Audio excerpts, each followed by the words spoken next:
भी आपको बता दें, बड़ी खबर कानपुर हिंसा से जुड़ी हुई है। पुलिस सूत्रों से मिली जानकारी के मुताबिक हिंसा के मास्टरमाइंड से पूछताछ में कई अहम जानकारियां सामने आई हैं। सूत्रों के मुताबिक पूछताछ में आरोपी ने कबूल किया है कि उसने जानबूझकर 3 जून को बवाल किया था। बताया गया कि साजिश के तहत हिंसा शुरू होने से पहले सभी आरोपियों ने अपने फोन बंद कर लिए थे। यही नहीं, बताया गया कि पूछताछ में आरोपी ने यह भी कबूल कर लिया है कि उसका मकसद पूरा हुआ।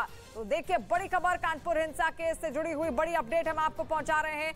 हयात हाशमी मास्टरमाइंड जिसको कहा जा रहा था, उसका मकसद पूरा हुआ, उसकी ओर से यह कहा गया है। हिंसा से पहले आरोपियों के फोन बंद थे। कानपुर हिंसा से जुड़ी हुई बड़ी खबर हम आपको बता रहे हैं। आरोपी हयात जफर हाशमी इस वक्त आपको बता दें 14 दिन की न्यायिक हिरासत में भी है। तो ऐसे में लगातार उससे पूछताछ जरूर की जा रही होगी और इसी पूछताछ में कई अहम सबूत और कई अहम जानकारियां सामने आ गई हैं। सूत्रों के मुताबिक पूछताछ में आरोपी हयात हाशमी ने यह कबूल कर लिया है कि उसने जानबूझकर 3 जून को बवाल किया था। बताया गया कि साजिश के तहत हिंसा शुरू होने से पहले सभी आरोपियों के फोन बंद थे। और यही नहीं, बताया तो यह भी गया कि पूछताछ में आरोपी ने यह साफ कबूल किया है कि उसका मकसद अब पूरा हुआ। और अमित सिंह इस वक्त लाइव हमारे साथ जुड़े हुए हैं। अमित, और क्या कुछ कबूला गया है यहाँ पर हयात हाशमी द्वारा? देखिए, हयात हाशमी इस पूरे हिंसा मामले का मास्टरमाइंड है और हयात हाशमी से जब पुलिस ने सख्ती के साथ पूछताछ किया है तब हयात हाशमी ने कबूल किया है कि वो इस तरीके का प्रदर्शन करना चाहते थे ताकि उसकी एक छवि अलग तरीके से देश में जाए और लोग समझे कि किस तरीके से प्रदर्शन होता था। और यही वजह था कि जो नामजद आरोपी हैं जिनका नाम FIR में दर्ज है, उन सभी लोगों का इस पूरे हिंसा से ठीक पहले उनका जो फोन था, वो मोबाइल फोन, वो स्विच ऑफ कर लिया गया था। यानी ये प्लानिंग पूरी तरीके से की गई थी। इसके अलावा एक वीडियो जो कि सूत्र बताते हैं कि एक मीटिंग भी हुई थी जिसका वीडियो अब निकलकर सामने आया है, जिसमें ये साफ दिखता है कि हिंसा से ठीक 2 दिन पहले यानी 48 घंटे पहले 1 तारीख को कानपुर के ही एक होटल में बैठक की गई थी जिसमें मास्टरमाइंड हयात हाशमी के वहां पर मौजूद था, क्योंकि हयात हाशमी के द्वारा ही, हयात जफर हाशमी के द्वारा ही वो जो मीटिंग थी वो ऑर्गेनाइज की गई थी, जिसमें लगातार 3 तारीख को बंद को लेकर बातें की रही थी। तो इन सब के अलावा कई व्हाट्सएप ग्रुप, तकरीबन 141 व्हाट्सएप ग्रुप बनाए गए थे, जिसमें लगातार जो मास्टरमाइंड है हयात, उसमें वो लगातार भड़काऊ भाषण के अलावा वो तमाम बंद को लेकर बातें लिख रहा था। पत्थरबाजी के वीडियो डाले जा रहे थे, कश्मीर में जो पत्थरबाजी हुई थी नकाब पहनकर। और यही वजह है कि जब 3 तारीख को यहाँ पर पत्थरबाजी हुई थी, जहां पर इस वक्त हम मौजूद हैं, ठीक ये वही इलाका है जहां पर पत्थरबाजी हुई थी। मैं एक बार आपको तस्वीरें दिखाऊंगा। तो यहां पर जब पत्थरबाजी हुई थी तो उस दौरान बहुत सारे जो आरोपी हैं, जो नामजद हैं, उन्होंने नकाब पहना हुआ था। यहां पर आप तस्वीरों में देख सकते हैं, ये वो पत्थर है, बड़े बड़ी इमारतें। और खास तौर से इन जो joint CP law and order, Kanpur police के जो joint CP law and order हैं, उन्होंने नगर निगम को एक चिट्ठी लिखी और जो कबूलनामा आज हुआ है हयात हाशमी द्वारा, उससे साफ समझा जा सकता है कि जानबूझकर ये हिंसा भड़काई गई थी। हिंसा के मकसद से ही सब कुछ प्लान्ड वे में एक तरीके से किया गया था। यानी कि अब सख्त धाराओं के तहत बड़ी कार्रवाई यहां पर हो सकती है हयात हाशमी पर। अमित जी हाँ, बिल्कुल। गैंगस्टर एक्ट, NSA एक्ट के तहत जितने भी आरोपी है, हयात हाशमी तो मास्टरमाइंड है ही है, उनके अलावा भी जो आरोपी हैं, पहले FIR में हम देखें तो 36, उसके बाद 20, उसके बाद 350 अज्ञात, उसके बाद 1000 अज्ञात। तो जितने भी आरोपी होंगे उन सबके खिलाफ बड़ी कार्रवाई की जाएगी। और जाहिर तौर पर जिस तरीके से पोस्टर छपवाने और फिर पोस्टर जारी करने की बात की जा रही थी, तो वो भी अगले कुछ घंटे या कुछ दिन में हम देख सकते हैं कि पुलिस जिस तरीके से इस पूरे मामले में कार्रवाई कर रही है, लगातार गिरफ्तारियां कर रही है। बीते कल भी 7 गिरफ्तारियां हुई थी। तो फिलहाल पुलिस के सामने जो बड़ी चुनौती है कि हयात हाशमी जो कि मास्टरमाइंड है और उसके जो सहयोगी है, उन्हें एक बार फिर से उनका रिमांड लिया जाए।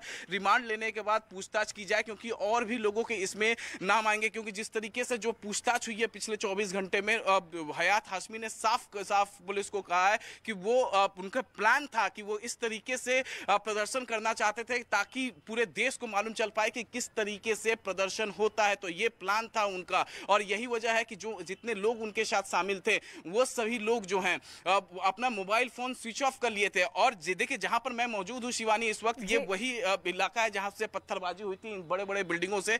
और यहीं पर मोबाइल लोकेशन भी मिला है, चाहे वो हयात हाशमी हो या फिर दूसरे आरोपी हो, उनका जो मोबाइल लोकेशन इसी एरिया के आसपास मिला है। जिस तरीके से जो खुलासे हो रहे हैं कि लगातार कोई हरा रुमाल लेकर लगातार इशारे कर रहा तक कि किधर जाना है, किधर नहीं, किधर से पत्थरबाजी होनी है, ये तमाम जो इशारे हो रहे थे। पुलिस इस पूरे मामले में इन्वेस्टिगेशन कर रही है और लगातार शिकंजा जो है आरोपियों पर कसता जा रहा है। तो बड़ी अपडेट ये भी है कि जो joint commissioner law and order है, उन्होंने नगर निगम को चिट्ठी लिख दी है और चिट्ठी लिखी है कि जो अवैध इमारतें हैं उन अवैध यानी कि ये सब डिटेल्स यही बता रही है, सब जानकारियां यही बता रही है कि सब कुछ सुनियोजित ढंग से किया गया था और हिंसा भड़काने के मकसद से ही लगातार मीटिंग्स हो रही थी, पोस्टर छापे गए थे और आगे की कार्रवाई में लगातार पुलिस जुटी हुई है। और ऐसे में अब आपको दिखाते हैं कानपुर हिंसा से जुड़ी 10 बड़ी खबरें।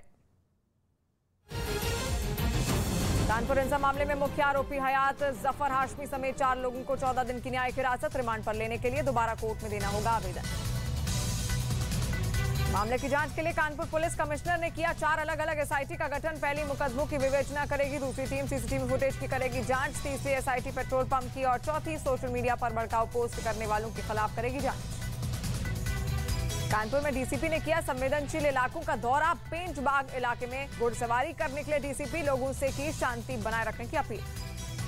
कानपुर हिंसा मामले में अब तक 100 से ज्यादा आरोपियों की हुई पहचान। फोटो और वीडियो के आधार पर की गई पहचान। कई दुकानों में वीवीआर यानी वर्चुअल वीडियो रिकॉर्डर फॉर्मेटेड मिले।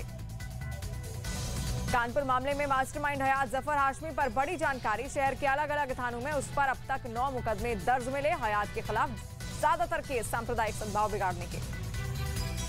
कानपुर हिंसा से ठीक 2 दिन पहले का मास्टरमाइंड हयात जफर का वीडियो आया सामने। एक होटल में की थी मीटिंग। बैठक में हयात समेत कई मुस्लिम संगठनों से जुड़े लोग हुए थे शामिल। बंद को लेकर बनाई गई थी रणनीति। कानपुर मामले में साजिश रचने वालों के तार पीएफआई से जुड़ने की आशंका। पुलिस को मिले अहम दस्तावेज। पीएफआई से जुड़ी 4 संस्थाओं के मिले दस्तावेज। इन संस्थाओं को पीएफआई के फंडिंग करने का शक।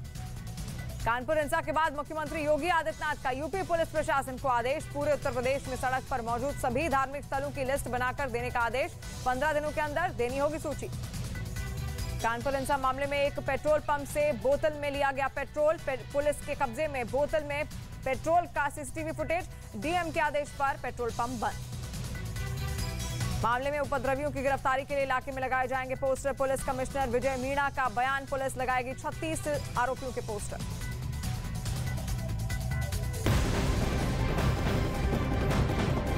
और इस बीच बड़ी खबर सीधे युद्ध के मैदान से। लगातार रूस यूक्रेन की जंग जारी है। ऐसे में रूस पर यूक्रेन की सेना ने बड़ा हमला एक बार फिर से कर दिया है। हमले में रूस के बीएमपी टैंक तबाह हो गए हैं, जिसका वीडियो भी जारी किया गया है। और नेस्तनाबूद होता हुआ यहां पर रूस का बीएमपी टैंक, देखिए किस तरीके से मिसाइल से इस पर अटैक होता है। उसके बाद पूरी तरीके से ये बीएमपी टैंक रूस का नष्ट हो जाता है। ऐसी तस्वीरें लगातार कई दिनों से सामने आ रही हैं, लेकिन दोनों ही ओर से ताबड़तोड़ हमले किए जा रहे हैं। कोई भी पीछे हटने को तैयार नहीं है और कई मोर्चों पर दोनों ही सेनाएं, रूस और यूक्रेन की सेनाएं आमने सामने की लड़ाई लड़ रही हैं। और ऐसे